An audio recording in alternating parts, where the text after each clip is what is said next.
Hello सभी को मेरा नमस्कार। जो मैंने ये एक सीरीज़ शुरू कर रखी है महिला एवं बाल विकास विभाग के जो पेपर होते हैं, चाहे वो कोई टेस्ट हो, नॉर्मल पेपर हो, कुछ भी हो, तो उससे रिलेटेड जो प्रश्न होते हैं उनके बारे में चलो वो हम आगे करते हैं। ठीक है, ये देखो नवजात शिशु का मिनट है, ये जन्म के 1 मिनट बाद होता है। ये बहुत ही सुनहरा टाइम होता है बच्चे के लिए, 1 मिनट का टाइम। ठीक है, प्रसव के बाद नवजात शिशु के स्वास्थ्य सूचक की निगरानी करना होता है। पहले घंटे में हर 15 मिनट के बाद बच्चे का स्वास्थ्य का लेवल चेक किया जाता है। नवजात शिशु की आवश्यक देखभाल में उपयोग की जाने वाली स्वच्छ तकनीक, ये देखो ये सारी है, साफ हाथ, स्वच्छ पेरिनेम, क्लीन कटिंग कार्ड, उपरोक्त सभी है। ये क्वेश्चन ना वैसे तो ये नॉर्मल क्वेश्चन है, जो रूटीन में अगर एक कोई बच्चे की माँ है तो उनको भी पता होता है लगभग, तो इस तरह के आते हैं। तो एग्ज़ाम में क्या है कि इनके ऑप्शन सेम से होते हैं, उस वजह से हम कंफ्यूज हो जाते हैं। तो इसके लिए ये रिवीजन हो जाएगी आपकी, मैं करवा रही हूँ। 1 वर्ष से कम उम्र के बच्चों के लिए IM इंजेक्शन के लिए बेहतर स्थान कौन सा है? ये है वेस्टस लेटरालिस। ठीक है, किस उम्र में वीनिंग की ज़रूरत होती है? ये 6 माह में होती है। स्तनपान किस से प्रतिबंधित है? ये स्तनपान किस में प्रतिबंधित है भाई? अगर स्तनपान कब नहीं देना चाहिए? अगर माँ को हेपेटाइटिस C है तो बच्चे को स्तनपान नहीं करवाना चाहिए। एक बच्चा जो मल त्यागने में बाधा उत्पन्न हो रही है और पेट का आकार बढ़ रहा है और कुछ रिबन जैसा मल त्याग हो रहा है, यह किसको इंगित करता है? ये करता है एंगिल ओनिक मेगाकोलन को। ठीक है, प्रेक्षेपीय उल्टी की विशेषता, ये हाइपरट्रॉफिक पाइलोरिक में होता है।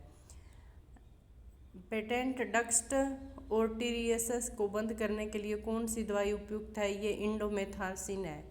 नवजात बच्चे में लार का गिरना किस बीमारी का संकेत देता है? ये देता है टक्यो इसोफोजियल फिस्टूला को। कंगारू मदर केयर KMC की सामान्य अवधि क्या है? ये 1 घंटे की होती है KMC। बच्चे के जन्म के लिए प्रसव कक्ष के लिए अच्छा तापमान कौन सा है? हाँ जी, ये इम्पोर्टेंट है। ये 25 से 28 डिग्री सेल्सियस तक होता है। आगे है, ये क्वेश्चन बहुत ज़रूरी है। नवजात शिशु में हीमोग्लोबिन का स्तर कितना होता है? ये होता है 18 ग्राम। ठीक है, छोटे बच्चे में हीमोग्लोबिन का स्तर सबसे ज़्यादा होता है। जन्म के समय नवजात शिशु की लंबाई कितनी होती है? ये 45 से 55 सेंटीमीटर होती है। जन्म के समय कौन सा टीका दिया जाता है? ये खुराक दी जाती है एक तरह से, जैसे BCG टीका हो गया, OPV की वो पिलाया जाता है, हेपेटाइटिस भी, ये सारे ही एक साथ ही दिए जाते हैं। कंगारू मदर केयर के क्या फ़ायदे? ये फ़ायदे हाइपोपोथीमिया के जोखिम को कम करना, स्तनपान बढ़ाए, संक्रमण से बचाव, ये सारे ही होते हैं। ये कंगारू मदर केयर, अगर बच्चे का वजन बहुत कम है तो इसकी तो सबसे ज़्यादा ज़रूरत होती है। अगर बच्चा कमज़ोर है तो कंगारू मदर केयर दी जाती है। खराब स्तनपान के कारणों में शामिल है यह दूध पिलाने की बोतलों का प्रयोग करना, उल्टे निपल्स और कुराल समर्थन का अभाव, ये सारे ही है जी। कुशल समर्थन का अभाव, ये सारे ही है। ये क्वेश्चन रह गया। बच्चे को पर्याप्त रूप से स्तनपान है? यदि बच्चे को सही तरह से स्तनपान मिल रहा है कि नहीं, तो उसका कैसे पता चलता है? ये पता चलता है कि 24 घंटे में 6 से 8 बार पेशाब करता है बच्चा, दूध पिलाने के 2 से 3 घंटे बाद सोए, वजन 20 से 30 ग्राम प्रतिदिन बढ़ रहा है, तो मतलब बच्चे को पूरा स्तनपान मिल रहा है। स्तनपान के लाभ सभी को छोड़कर है, क्या है भाई? स्तनपान में क्या होता है ये देख लेना। इसमें ये है भी, यह दस्त को बढ़ाता है, ये नहीं होता, और सारे फायदे हैं इसके।